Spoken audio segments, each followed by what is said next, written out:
그런 내용입니다. 자, 그리고 정부가 이제 대구 경북에서 바이러스 확산을 막는데도 좀 여러 노력을 좀 기울이고 있는데요. 문재인 대통령도 오늘 대구를 방문했습니다. 이런 가운데 또 오늘 대구에서는 사망 소식도 전해졌는데 현장을 지금 한번 연결을 해보겠습니다. 자, 서준석 기자, 우선 오늘 사망한 여성, 칠곡에 머물고 있었던 분이라고 하죠. 맞습니다. 68세 여성인데 칠곡 경북대학교 병원에 입원해 있었습니다. 이 환자는 지난 23일 기침과 복부팽만의 증세로 병원을 방문했습니다. 이후 급성호흡 부전을 겪다가 결국 오늘 새벽 사망했습니다. 입원 중 코로나19 검사를 했고 사망 뒤 확진 판정을 받았습니다. 이 여성은 대구 신천지교회 확진자와 접촉자였던 것으로 확인됐습니다. 예, 그렇군요. 그렇다면 현재까지 대구에서 총 확진자는 지금 몇 명입니까? 총 449명입니다.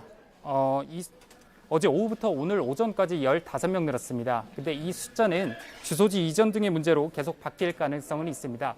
그렇다고 하더라도 전일 같은 시간 131명이 증가한 것에 비하면 상당히 줄은 숫자는 맞습니다. 하지만 여전히 의심 증상을 보이고 있는 환자들도 많습니다. 때문에 잠시 뒤 질병관리본부가 밝힐 추가 확진자 수 통계를 살펴봐야 할 것 같습니다. 예.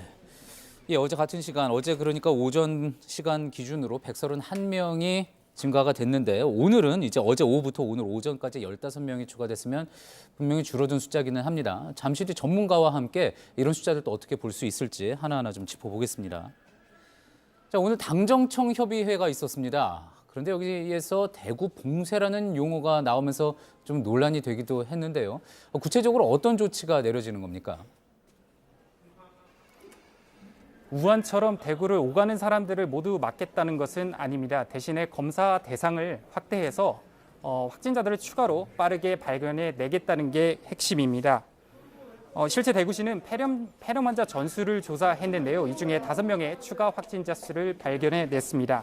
시 관계자는 봉쇄라는 용어는 감염병 대응 단계를 말하는 학술적 용어라고 설명했습니다. 예. 자, 그리고 앞서 이제 문재인 대통령이 오늘 대구를 방문했다고 말씀드렸습니다. 어떤 이야기가 나왔습니까? 문재인 대통령은 조금 전 지금 제가 있는 대구시청을 방문해 대응 상황 등을 점검했습니다. 문 대통령은 이 자리에서 문제는 시간과 속도라며 이번 주 안으로 확진자 증가세에 뚜렷한 변곡점을 만들어낼 것이다 라고 밝혔습니다.